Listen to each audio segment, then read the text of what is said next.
మాతృదేవతాభ్యర్మః పితృదేవతాభ్యర్మః శ్రీకృష్ణ పరమాత్మనే నమో నమః. గురుపరంపర దేవతాయే నమో నమః. తిరువూరు శేషమనేంద్ర ఆశ్రమం నుండి ప్రతిరోజు కూడా ఒక మంచి మాట చెప్పుకుంటున్నాం. ఈ రోజున శ్రీ భగవద్గీతలోని 27, 28, 29 శ్లోకాల గురించి కొద్దిగా విశ్లేషణ ఇచ్చుకుందాం.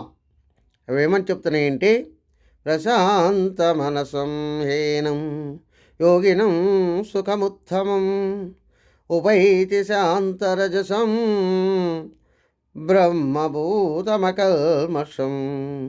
యుంజన్నేవం సదాత్మానం యోగి విగతకల్మషః సుఖేన బ్రహ్మ సంస్పర్శం అత్యంతం సుఖమశ్నుతే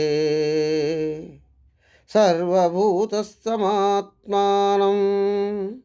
సర్వభూతాని చాత్మని ఈక్షతే యోగయుక్తాత్మా సర్వత్రా సమదర్శనం అని తెలియజేస్తుంది.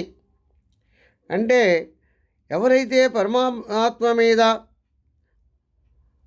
అనంతంగా అనన్యంగా ఎప్పుడూ కూడా స్మరిస్తూ ఉంటాడో అతనికి మనస్సు ప్రశాంతంగా ఉంటుంది.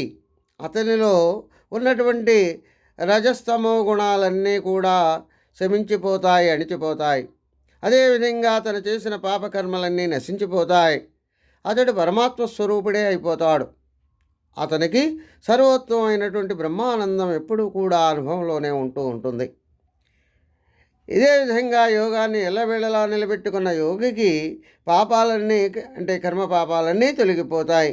అందువల్ల అతడు పరమాత్మ స్వరూపుడై అనంతమైనటువంటి ఆనందాన్ని సునాయాసంగా పొందగలుగుతాడు అని తెలియజేస్తుంది.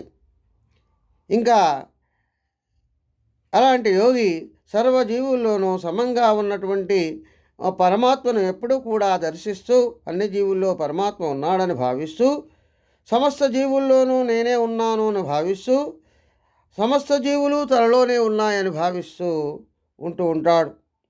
అంటే మమాత్మ సర్వభూతాత్మ, బయట ప్రపంచంలో ఏదైతే ఉందో అది నాలోనే ఉంది, నాలో ఏదైతే ఉందో ప్రపంచంలో బయట అదే ఉన్నది అని భావించేటటువంటి అతను భగవంతుని త్వరగా తెలుసుకోగలుగుతాడు అని తెలియజేస్తుంది. స్వస్తి. సర్వే జనా సుఖినో భవంతు.